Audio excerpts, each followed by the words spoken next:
नमस्कार, आप देख रहे हैं ब्रेकिंग बिहार।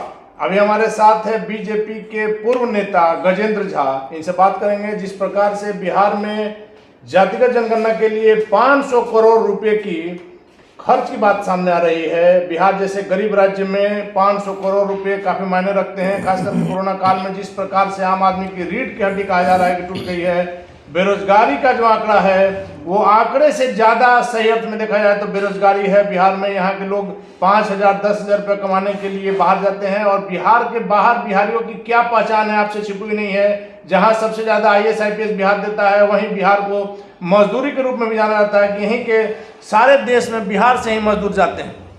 गजेंद्र झा जी, आप मानेंगे कि बिहार की पहचान एक मजदूर सप्लायर के रूप में भी होकर रह गई है, वैसे बिहार में 500 करोड़ रुपए जातिगत जनगणना के नाम पर खर्च करना कहाँ से उचित है? बिहार जैसे राज्य में जातीय जनगणना के नाम पर अगर आप 1 रुपया भी खर्च करते हैं तो ये बिहार और बिहारियों के साथ अन्याय है।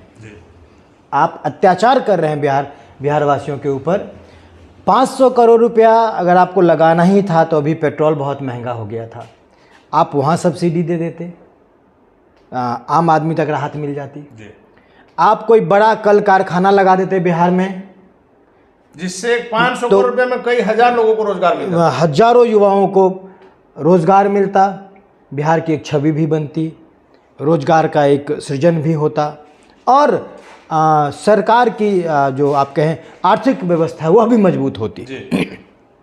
उससे भी बहुत ज़रूरी था, शिक्षा का बंटाधार कर दिया है आपने। आप शिक्षा को मजबूत करते, आपके एग्ज़ाम होते हैं पेपर लीक हो जाते हैं, आप वहाँ आप शासन व्यवस्था कुछ मजबूत कर लेते। स्वास्थ्य में आपके पास डॉक्टरों की कमी है, दवाई का अभाव रहता है, कोरोना में यह जाहिर हो गया। नर्सिंग व्यवस्था कमज़ोर है, आप वो बढ़ा लेते। आपके उच्च न्यायालय बिहार के पटना हाई कोर्ट में 53 जजों की संख्या का पद है और सिर्फ 35 जज है आपके पास। अभी कुछ दिन पहले बहाल हुए हैं। हाँ, 7 या 8 अभी बहाल हुए हैं, तो कुछ बढ़ा है। शायद 23 था जो भी। तो आप वो मजबूत कर लेते। आप शराबबंदी आपने की, वहाँ आप फेल हो गए, ड्रोन लगाए, सब किया। किसी भी मोर्चे पे लगा कि बिहार में शराबबंदी छोड़ के अब किसी चीज की जरूरत ही नहीं है।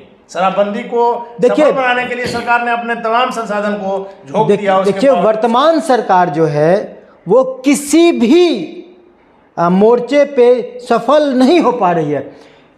वर्तमान नीतीश कुमार की सरकार बिहार में कोई भी एक ऐसा छाप नहीं छोड़ पा रही है जिससे ये लगे कि बिहार फिर से आगे बढ़ चला है। वैसा नहीं हो रहा है। हाँ, वो नहीं हुआ। फिर से ऐसा लग रहा है कि बिहार पीछे जा रहा है। बड़े बड़े कंस्ट्रक्शंस आपने स्टार्ट कर दिए हैं, कॉन्ट्रैक्टर्स को समय पे पैसा नहीं मिल पा रहा है। आपने जातीय जनगणना का किस आधार पे चयन किया यह समझ में नहीं आ रहा है। आप जातीय जनगणना के लिए आपने सर्वदलीय बैठक जरूर बुलाई, अगर आपको करना ही था तो जनमानस से एक सर्वे करवा के बात करनी चाहिए। सबसे जरूरी तो था कि आप बेरोजगारों पर सर्वे कराते हैं और उसके निदान के लिए काम करते हैं। हाँ बिल्कुल, मैं मानता हूं। आपने युवाओं को अंधेरे में रखा है, आपने बिहार की जनता के साथ छल किया है, आपने बिहार के जन जन के साथ धोखा किया है। आप बिहार पे अपनी अहंकारी नीति थोपकर अत्याचार कर रहे हैं। आपको कोई हक नहीं था। अगर आपको करना ही था तो बिहार में जातीय जनगणना से पहले जनसंख्या नियंत्रण की आवश्यकता थी, क्योंकि आप जो जनमानस आपके पास है, जो पॉपुलेशन आपके पास है, आप उसका सही से भरण पोषण नहीं कर रहे हैं, सही शिक्षा नहीं दे पा रहे हैं। हम जातिगत जनगणना के मुद्दे के बाद से इसी मुद्दे पर हम आ रहे थे, लेकिन हम अब पहले इस मुद्दे पर बात कर ले रहे हैं कि जिस प्रकार आपने शिक्षा की भी बात की। अभी हम लोग, आपने देखा होगा कि सोनू कुमार जो मुख्यमंत्री की सभा में अपने पढ़ने के लिए गुहार लगा रहा था, जो कि उसका अधिकार है। वैसी स्थिति में हम लोग जब उसके गांव गए नीमाकोल में, वहां आपने शायद देखा होगा, हमारे चैनल पर भी चला था कि एक कमरे में 5 क्लास तक चल रहा है। अब आप समझ सकते हैं कि क्या पढ़ाई होगा वैसे बिहार में जहां शिक्षा पर इतना ज़्यादा बजट।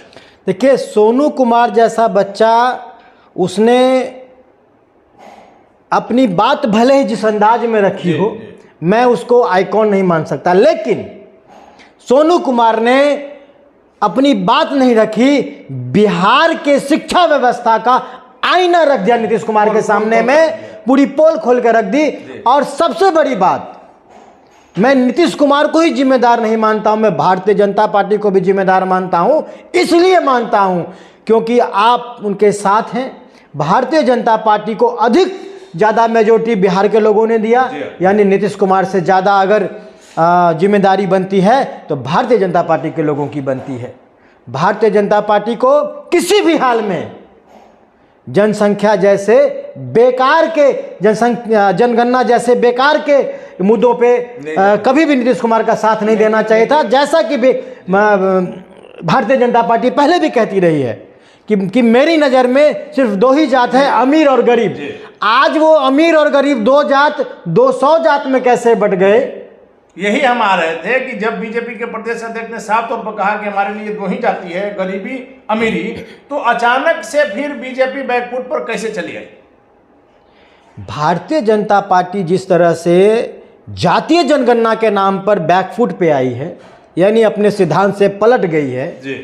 यह एक संदेश बिहार के लोगों को स्पष्ट जाता है और खासकर युवाओं को जागना होगा। आज के दूषित राजनीतिक परिवेश को समझना होगा, किस तरह से बिहार के सभी राजनीतिक दल एक जगह बैठ के बिहार को भरमाने का काम कर रही है, युवाओं को ठगने का काम कर रही है। मैं मुद्दों से ध्यान भटकाने, बिल्कुल मैं बिल्कुल कहूँगा, यही बात है। आपको युद्ध का मैदान छोड़कर और ये कायरता की तरह आप ढाल लेके बगल में खड़े हो रहे हैं। बिल्कुल मुद्दों से भटकाने के लिए एक नया मुद्दा आपने खड़ा कर दिया, जिसकी बिहार में कोई जरूरत नहीं थी। अगर आवश्यकता थी तो बिहार में शिक्षा को मजबूत करने की, स्वास्थ्य को मजबूत करने की, यहाँ पे अपराध चरम पे है।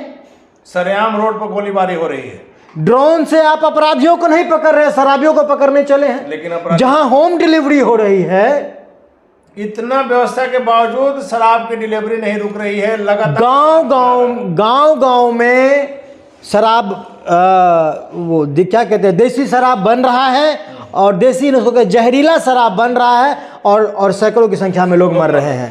गजेंद्र जी, एक चीज आप मानेंगे, आप बीजेपी में भी रहे हैं, क्या अब की बीजेपी पहले वाली बीजेपी में कुछ अंतर आ गया है? बहुत अंतर आ गया। खासकर भारतीय जनता पार्टी बिहार प्रदेश की अगर मैं बात करता हूं तो यहाँ सैद्धांतिक मूल्यों का पतन हो गया। यहाँ सिद्धांत की अब राजनीति नहीं रह गई। जिन एजेंडों पे भारतीय जनता पार्टी आई थी, राष्ट्रवाद के नाम पे, हिंदुत्व के नाम पे, राम के नाम पे, शिक्षा के नाम पे, भ्रष्टाचार मुक्त बिहार के नाम पे, वो सारे मुद्दे पीछे नहीं चले गए, वो खत्म हो गए। कहाँ चर्चा होती है इन चीज़ों की? राम को गाली देने वाले को आपने गले लगा के रखा है। जो राष्ट्र को टुकड़ा टुकड़ा करने की बात करता है उनको आप अपने साथ लेके चल रहे हैं। जो राष्ट्रवाद की सनातन की बात करता है आप उसको दल से निकाल के बाहर कर रहे हैं। जो आपको अपने घुटनों पे लाके खड़ा कर देता है, अपने पैरों में गिड़गिड़ाने को मजबूर कर रहा है, आप उसको अपना मुखिया बना के रखे हैं। तो कहाँ रहा? कुछ भी नहीं रहा। ना वो भारतीय जनता पार्टी रही, ना वो मुद्दे रह गए। और मैं तो कहूँगा कि ना ही भारतीय जनता पार्टी में अब उस तरह के मजबूत विचारधारा वाले सूरबीर रह गए और ना ही उनका कोई जगह रह गया। चलिए गजेंद्र जी, आखिरी सवाल आपसे है कि जिस प्रकार जातिगत जनगणना की बात हम लोग ने किया, देश में कई वर्षों से ये बात चल रही है कि हम दो हमारे दो, तो क्या आज देश में जनसंख्या नियंत्रण कानून का ज़्यादा आवश्यकता था कि जातिगत जनगणना ज़्यादा जरूरी था? बिहार में, जैसा मैंने पहले भी कहा, बिहार में बहुत ज़रूरी था, अत्यंत आवश्यक था जनसंख्या नियंत्रण कानून लागू होने का। जिन आपको एक सेकंड रोक रहे हैं, जिन आदमी के जिनको 2 बच्चे हैं, किन्हीं को 1 बच्चे हैं और किन्हीं को 10 बच्चे हैं, तो ऐसा नहीं होना चाहिए कि जिनको कम बच्चे हैं सरकारी योजनाओं का लाभ उनको मिले और 10 बच्चे वाले ऊपर सरकारी योजनाओं से वंचित किया जाए? देखिए, व्यक्तिगत किसी को क्या मिले और क्या ना मिले बहस का विषय ये नहीं है। बहस का विषय है देश में एक ठोस कानून बने। खासकर बिहार की भी मैं बात करूंगा, बिहार के अंदर एक ठोस कानून बने। और नीतीश कुमार अगर खुद को कहते हैं कि मैं निर्णय लेने में मजबूत हूं, तो आप आइए, अपनी पुरुषार्थ दिखाइए, और आपको मौका मिला है, अब तो कई बार मौका मिल गया। जंगल कुछ दिन में जंगल राज के बराबर आपकी भी सत्ता और शासन हो जाएगी, तो आपको यह मौका मिला था कुछ करके दिखाने का, इतिहास बनाने का, बिहार को मजबूत करने का। एक ठोस कानून बने, और वो 2 बच्चों के लिए ही बने और सबके लिए हो। लेकिन सबसे जरूरी है, क्योंकि सारी विकास योजनाएं जनसंख्या के कारण फेल हो जाएंगी। बिल्कुल हो जाएंगे ना।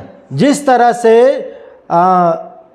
विश्व आज परमाणु बमों से घबराया हुआ है, ठीक इसी प्रकार देश में जनसंख्या एक परमाणु विस्फोट के तौर पे बढ़ रहा है, और यह भारत के लिए ही नहीं, पूरे विश्व के लिए भी यह खतरा है। जब आप भारत को आप विश्व गुरु बनाना चाहते हैं, वो कब होगा? जब आप संतुलन में होंगे। और जिस तरह से जनसंख्या बढ़ता चला जा रहा है, उस तरह से भारत कभी भी अस्थिर नहीं हो सकता, और जो देश अस्थिर नहीं है, संतुलित नहीं है, वह कभी भी एक व्यापक, जो आप कहेंगे विकास है, या व्यापक आप एक जो नहीं हो सकता, नहीं बना रहेगा। हाँ, वो नहीं हो सकेगा, वो नहीं हो सकेगा। कहीं ना कहीं जनसंख्या के कारण देश का और बिहार का भी जो आप कहें विकास है, वो थम सा गया, और आने वाला भविष्य बहुत भयावह दिख रहा है। मैं तो विनती पूर्वक कहना चाहता हूं सभी दलों से कि आप अपने राजनीतिक स्वार्थ को कुछ समय के लिए छोड़िए, बिहार की चिंता कीजिए, और ये जो आप सैकड़ों करोड़ बिहार के करदाताओं का, बिहार के मेहनत, खून और पसीने के मेहनत के पैसे को आप जो 500 करोड़ रुपया ये बर्बाद, और 500 करोड़ अभी है, ये तो और अधिक भी हो सकता है, तो ये तो एक अनुमान है सिर्फ। तो ये पैसा आप उधर ना बर्बाद करके आधारभूत संरचनाएं जो बिल्कुल डमाडोल है, उधर आप देखें। कोविड में आपने देखा था किस तरह से निर्मम, आप कहें वो तो मतलब निर्मम मौतें हो रही थी, मृत्यु हो रहा था, हाहाकार मचा हुआ था, चरमरा गई। जैसे ही कोविड हुआ तो हमें पता चला कि किस तरह से सारा का सारा देश का एक तबका जो है वो मजदूर के रूप में अन्य राज्यों में पलायन हो गया है, अपमानित महसूस होता है। जब जिसकी मर्जी, कभी गुजरात, कभी महाराष्ट्र, कभी ये जो साउथ इंडिया के जो लोग हैं, दक्षिण भारतीय लोग हैं, ये किसी भी बात पे कभी आपको बीमारी कहते हैं, कभी कहते हैं ये आफत है, कभी कहते हैं सरदर्द है, कभी कुछ। केजरीवाल ने आपको अपमानित किया। जब जिसकी इच्छा होती है आपको अपमानित करता है। कारण क्या है? कारण है इतने दिनों के बावजूद भी एक ठोस नीति नहीं बन पाई, जिसके कारण यहाँ के लोग बाहर जाने को मजबूर है। हाँ, चलिए, धन्यवाद आपका। तो हमारे साथ गजेंद्र झा जी, जिनका साफ तौर पर का नाम है कि बिहार जैसे गरीब राज्य में 500 करोड़ रुपए खर्च करके, हालांकि अमाउंट और बढ़ ही सकता है, खर्च करके कुछ दूसरा काम हो सकता था। खास करके बेरोजगारों के लिए एक अच्छी व्यवस्था हो सकती थी, पेट्रोल का दाम कम हो सकता था, बेरोजगारों के लिए अगर कोई इंडस्ट्री लगती तो हजारों लोगों को से रोजगार मिल सकता था। और सबसे ज्यादा अहम बात यह है कि जातिगत जनगणना से ज्यादा जरूरी देश में जो बढ़ती हुई जनसंख्या है, इसको लेकर के जनसंख्या नियंत्रण नीति लाना देश के विकास के लिए ज्यादा आवश्यक। आप देख रहे हैं ब्रेकिंग बिहार, खबरों का सिलसिला जारी है, आप बने रहे ब्रेकिंग बिहार से।